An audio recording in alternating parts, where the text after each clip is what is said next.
Do you remember when J. Allen Brack of Blizzard Entertainment told the players, You don't want to do that either. You think you do, but you don't. when asked if they would consider making vanilla versions of the game, World of Warcraft? Did you know they now have 3 vanilla versions of the game now? This is just one example of how I feel about some of the comments I've heard about by various members of the FDev staff as to why they don't want to add ship interiors to Elite Dangerous. I'm Foxtrot Echo One, and today I'm going to talk about ship interiors and player housing. I've been thinking about this for a while. The other day I was watching a video by Down to Earth Astronomy, and he was explaining some of the reasons FDev did not want to add ship interiors to the game. I'm paraphrasing mostly what he said here, but the basics is that they feel you would get bored after a few times walking through the ship, and they want to make ship interiors more useful. On its face, that sounds reasonable, but I believe they're overthinking this. All you need to do is make the space functional. Add things that the players can use to interact with the space. A working bed, for example. Possibly a closet to change clothes, similar to the Hollow Me system.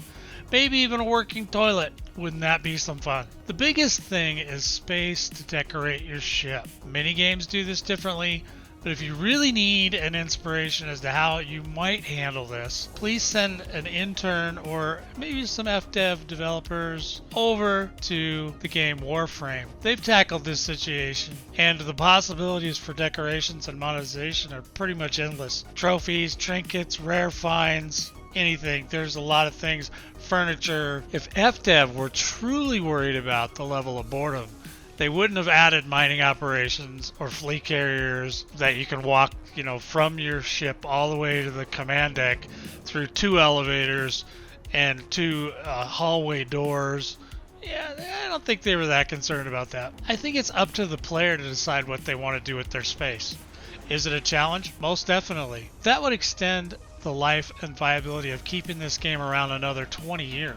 Another topic I wanted to briefly discuss was minor factions and the system that was recently shut down to new applicants. FDev claimed they're going to find new ways to let people have impact on the galaxy, which is great. I think that's amazing. I believe this would be with player housing or ownership. Odyssey added a lot of new ground installations for various tasks or even decoration. I think allowing people to purchase these and place them on a planet somewhere out there in the galaxy would be a perfect way to give folks a sense of purpose. You could let people put outposts on remote systems or whatever, just so that they have something to offer. Hey, look, you're traveling 5 million light years. Come over here. I got a little restaurant here. I got some fuel for you. I sell tritium.